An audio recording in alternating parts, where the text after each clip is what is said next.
Hello everyone, today I'm going to be responding to the claim that Proposition 57 will have a negative impact on California, therefore it should not be passed. The three secondary claims are that Proposition 57 does not clarify what it considers a nonviolent crime.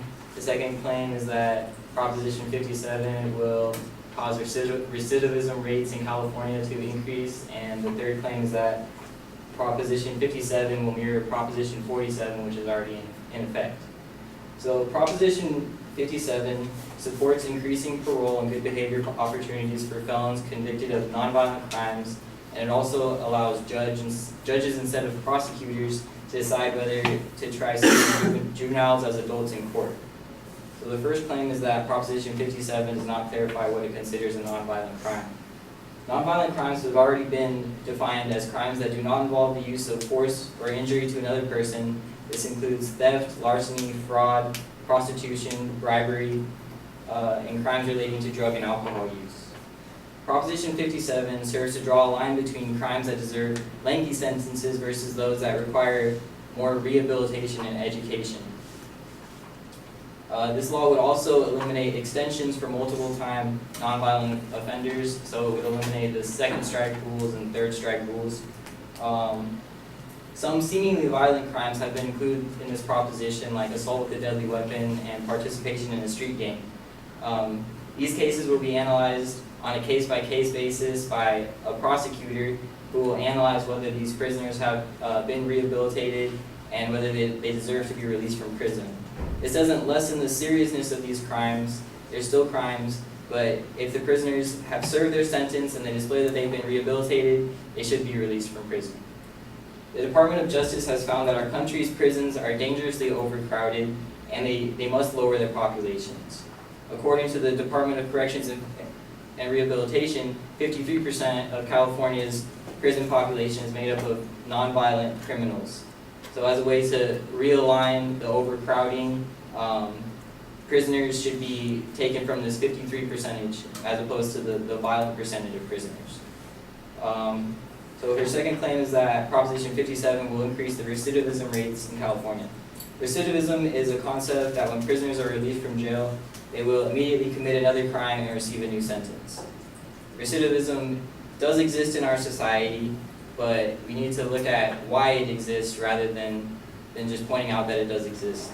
Nonviolent criminals do not need to spend lengthy amounts of time in jail to learn their lesson. They need to be educated about their criminal activity.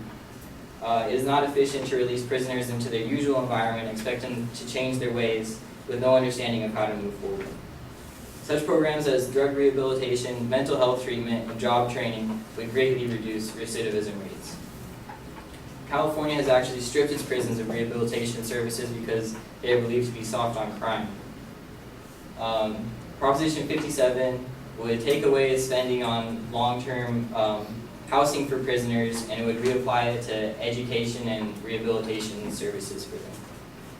Recidivism in California has reached such rates as 61% in California, but approving this proposition might actually serve to lower those numbers. The third claim is that Proposition 57 will mirror Proposition 57 will mirror Proposition 47, which is already in effect. Proposition 47 reduces certain drug possession felonies to misdemeanors. It also requires misdemeanor sentencing for things like petty theft, receiving stolen property, and forging bad checks when the amount involved is $950 or less. This act actually saves money that is then used for mental health treatment. It's used for drug prevention, and the money is turned around and applied to schools because when children stay in school, they're generally less involved in crime. According to KCRA News, so Proposition 47 has already been passed. According to KCRA News, I believe this was like a year after it was passed, 3,068 prisoners had been released under Proposition 47, and only 14 of them returned to prison. So this gives us a recidivism rate of only 1%. Whereas the overall recidivism rate in California is 61%. This new law should be like a foundation that 57 can rely on, because recidivism rate with this law is 1%, whereas in California it's 61%. So that's very effective. and that proposition has been successful so far. So in conclusion, Proposition 57 will have a positive impact on California because it directly helps prisoners rebuild their lives. It saves money which will be used for rehabilitation services, and it can follow the model that has already been set by Proposition 47.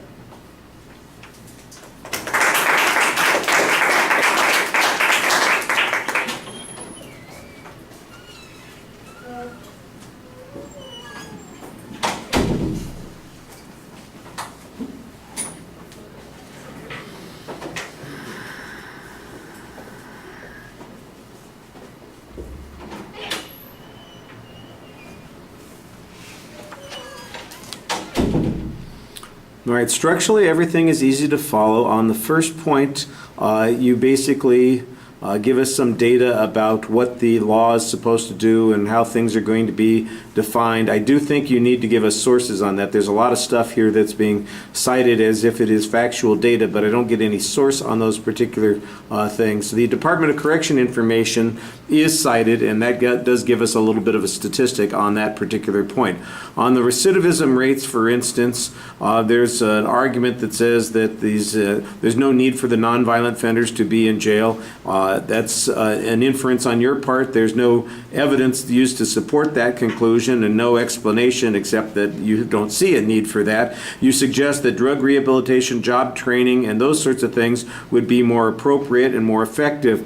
Now, you don't have any information on this at this point. You got a little bit of information that you have on Prop 47 down below that might apply to this argument, but none of it is specific to the kinds of programs that you're talking about here. When you say that California's prison system has stripped itself of these kinds of resources, I think that you need to provide some evidence on that. I don't know why you believe that that is true. I don't know who told you that. I don't get a source for that, and I think that's a little bit problematic. The 61% recidivism rate, I think, is okay that you cited here. And it becomes relevant for your comparison down below. Again, I think I don't remember hearing a source citation on it, but I do think that that's a relatively straightforward piece of information, so it's not too surprising. Prop 47 becomes a crux for your argument because, in essence, you're saying you're kind of agreeing with them, saying it is a mirror, but your argument is that it's a mirror that shows us a positive effect of changing these rules, and your data comes from that one news outlet that tells us that we only had, of the 3,068 prisoners who were released, only 14 were returned to custody. That's a pretty good statistic there. I do think, however, that we need to know a little bit more context on it because it did sound like it was the very next year, and I don't know if that means that we simply didn't have enough time to assess that. Did we get any other data on those particular years of crime or anything that would indicate that there was a change? I think that would be helpful to build your argument on. I do think that you need to spend a little bit more time talking about the absence of evidence from the advocate or problems with the evidence that they do cite. There's not really any discussion of their reasoning. You do present some good counterclaims, but they're often asserted, and I think you need a little bit more evidence on those points. All right, thank you.